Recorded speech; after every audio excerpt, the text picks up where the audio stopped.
Bonjour à tous. Nous allons vous présenter aujourd'hui le pays le plus prospère du monde. La nature y est opulente et incroyablement diversifiée. Et ses immenses réserves de ressources énergétiques ainsi que leur mise en valeur raisonnable rendent extrêmement riche la nation qui y habite.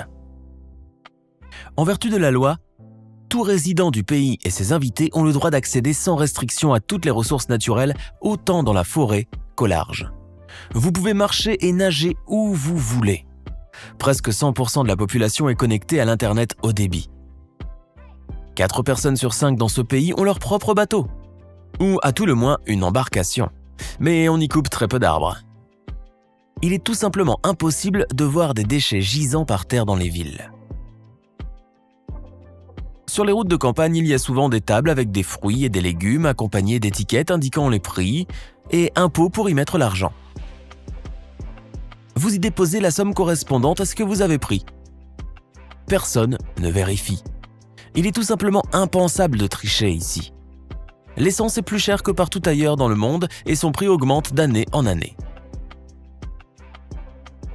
Un vol ou un meurtre constitue un événement national et les crimes de cette gravité tendent ici à disparaître. Dans de nombreuses maisons, on ne ferme même pas à clé pendant la journée, sauf bien sûr dans les grandes villes qui accueillent beaucoup de visiteurs. À 20%, le taux de recondamnation de prisonniers libérés est le plus bas du monde. Ce pays se classe au premier rang de la planète par le nombre de quotidiens publiés par habitant. Il compte environ un demi-million de lacs de tailles différentes. Le soleil, la pluie, les vents et le brouillard changent souvent à la vitesse de la lumière. Et les habitants plaisantent. Vous n'aimez pas notre température ? Attendez 15 minutes alors. Les gens d'ici ne cueillent pas les trésors de la forêt. Ils ne connaissent pas les champignons et les baies. Ils ne savent rien des propriétés des herbes. Il est presque impossible d'y rencontrer dans la rue des gens qui demandent l'aumône. Les seules exceptions, on ne les voit que dans les grandes villes. Et ce sont presque toujours des immigrants. Il est très facile d'obtenir un prêt très important à 3 ou 4% par an dans une banque. En fait, tout est conçu pour l'être humain. Vous pouvez y planifier votre vie pour les 10 prochaines années, y compris vos dépenses et l'évolution de votre carrière, et votre plan se réalisera. Ce pays, c'est la Norvège, le pays considéré comme le plus prospère au monde. Des experts ont analysé 142 pays en comparant le niveau de développement économique, la qualité de l'éducation et les soins de santé, les libertés individuelles et la sécurité. La Norvège se classe 3e pour le développement économique, 5e pour la santé et l'éducation, 7e pour le développement institutionnel et 2e pour les libertés individuelles. Son score total a permis à la Norvège d'être considérée pour la 6e fois de suite pays comme le plus prospère du monde. La Norvège n'a été gênée ni par la baisse du prix de la principale source de son bien-être, le pétrole, ni par la chute de la couronne par rapport aux principales devises du monde qui en a résulté. La faible différence entre les niveaux de salaire est une autre raison qui explique la première place de la Norvège. La différence des salaires entre les gens les mieux payés et les moins bien payés est beaucoup plus faible que dans de nombreux autres pays. Le taux d'emploi des hommes et des femmes est également élevé dans le pays. La Norvège est un pays nordique au climat rigoureux. Célébrée pour son niveau de vie élevé et la relative facilité avec laquelle elle supporte la crise financière mondiale, son économie est solide, aussi respectueuse que possible de l'environnement et montre une dynamique très positive. L'eau y est très propre et l'air n'y est pas pollué. Les normes de sécurité de l'industrie norvégienne sont si élevées qu'elles sont considérées parmi les meilleures du monde. Mais pourquoi la Norvège est-elle un pays aussi riche ? 1 trillion de dollars, c'est une marque importante, a déclaré Inge Slyngstad, responsable du fonds souverain de la Norvège, précisant qu'il s'agit de la somme astronomique atteinte par le fonds qu'on lui a confié. Le 19 septembre 2017, c'était le montant de la valeur totale de tous les actifs appartenant au fonds auquel l'État norvégien contribue chaque année en versant une partie des recettes provenant de la vente de pétrole et de gaz. Les Norvégiens eux-mêmes l'appellent parfois simplement le fonds pétrolier. Il s'agit du plus important fonds souverain du monde. Le deuxième fonds souverain en importance, le Fonds de stabilisation des Émirats arabes unis, est d'environ 15% plus petit. 70 plateformes pétrolières sont actuellement en activité en mer du Nord. La plupart d'entre elles sont détenues par des compagnies pétrolières d'État norvégiennes ou des entreprises étrangères qui en ont obtenu la concession d'exploitation. Le forage et la production nécessitent le développement d'activités auxiliaires qui impliquent pratiquement toutes les industries et qui irriguent le reste de l'économie du pays. L'industrie pétrolière norvégienne a enrichi les 5 millions d'habitants du pays. Mais au départ, il n'y avait aucune garantie que l'extraction du pétrole serait rentable. Car le pétrole a même endommagé l'économie de certains pays. Cette somme astronomique d'argent accumulé, ce n'est pas seulement un chiffre dans les comptes de la Banque de Norvège, qui comprend officiellement le fonds pétrolier. Car l'objectif principal et unique du fonds est d'assurer le bien-être financier des générations futures grâce aux super revenus actuels provenant de la vente de matières premières. Parce qu'à Oslo, on ne se fait aucune illusion sur ce flux de pétrodollars. Comme l'indique littéralement l'une des premières phrases du site officiel du fonds, le pétrole prendra fin un jour, mais les revenus du fonds continueront à profiter à la population de Norvège.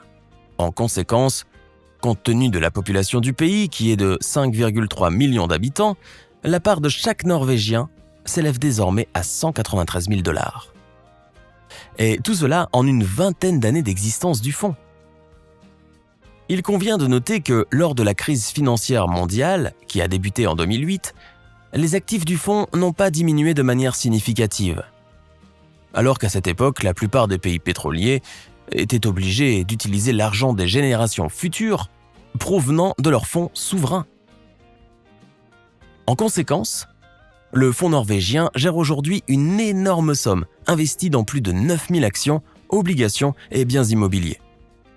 En outre, le portefeuille d'investissement du fonds est entièrement ouvert et peut être consulté par tout le monde. Les gestionnaires du fonds n'ont pas eu peur d'investir la majeure de celui-ci, environ 65% dans des actions dans le monde entier. Vous trouverez dans son portfolio toutes les principales entreprises de la nouvelle économie de l'Internet, Google, Amazon et d'autres. Le fonds ne cache pas le fait qu'il a atteint une somme si phénoménale grâce à la montée des marchés boursiers au cours des 2 dernières décennies. Le fonds adhère au concept de ce que l'on appelle les investissements éthiques, c'est-à-dire qu'il investit uniquement dans des entreprises qui répondent aux critères élaborés à Oslo. Avec un peu plus de 5 millions de personnes, la densité de population du territoire est faible. Le centre et le nord du pays sont pratiquement vides et les îles sont partiellement inhabitées. Le taux d'emploi est très élevé et environ les 3/4 des citoyens du pays ont un emploi permanent. Le fort développement de l'économie et l'excellente qualité de vie se reflètent dans l'espérance de vie des habitants qui est de 82 ans en moyenne. Dans un effort pour maintenir le niveau de vie élevé de la population, le marché du travail norvégien augmente constamment le nombre d'emplois disponibles au pays en ouvrant de petites entreprises. Le pays s'occupe de l'enseignement supérieur de ses citoyens et présente le taux de chômage le plus bas d'Europe. La Norvège est l'un des meneurs européens en matière de production de pétrole. Le gouvernement estime à plus de 226 milliards de dollars le total des flux nets de trésorerie provenant de l'industrie pétrolière pour 2019. La Norvège est aussi bien sûr l'un des plus importants exportateurs de pétrole du monde. Compte tenu de la crise mondiale et de la crise de l'industrie pétrolière, le pays s'est engagé intensivement dans le développement d'autres secteurs de l'économie. Outre l'extraction d'hydrocarbures et d'énergie, la construction navale, la métallurgie, la sylviculture, la production de pâte à papier et de papier, l'agriculture et la pêche sont aussi des domaines traditionnels pour la Norvège. En outre, le pays développe la construction, les industries de haute technologie et innovantes, l'informatique et bien sûr l'éducation. Le salaire moyen en Norvège est de 4 400 € par mois et permet de vivre décemment. Le niveau de vie élevé et les bons salaires attirent un grand nombre de travailleurs migrants en Norvège. Mais il n'est pas si simple de trouver un emploi dans le pays. Le marché du travail norvégien est dans l'ensemble fermé aux étrangers et strictement réglementé par l'État.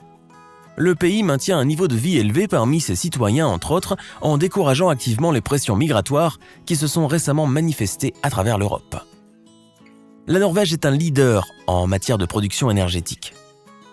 Les centrales hydroélectriques du pays, qui bénéficient de la présence de nombreuses chutes d'eau et de l'utilisation rationnelle des énergies éoliennes et solaires, permettent à la Norvège d'augmenter continuellement ses exportations d'électricité vers les pays voisins, tout en maintenant une bonne autosuffisance. Tous ces facteurs sont sans aucun doute la clé du succès, de la stabilité et de la prospérité de l'économie du pays. Et si vous vous demandez pourquoi la Norvège gère si efficacement ses richesses pétrolières, la réponse se trouve dans son histoire. La Norvège a une très forte tradition d'égalité qui remonte à l'époque des Vikings. Alors que des groupes de gens libres s'unissaient sous la direction d'un leader charismatique pour participer à des expéditions de commerce maritime et de raids, puis partager honnêtement les bénéfices. C'est tout pour aujourd'hui. Si vous avez appris quelque chose de nouveau et que la vidéo vous a plu, mettez un j'aime et abonnez-vous à notre chaîne. À bientôt!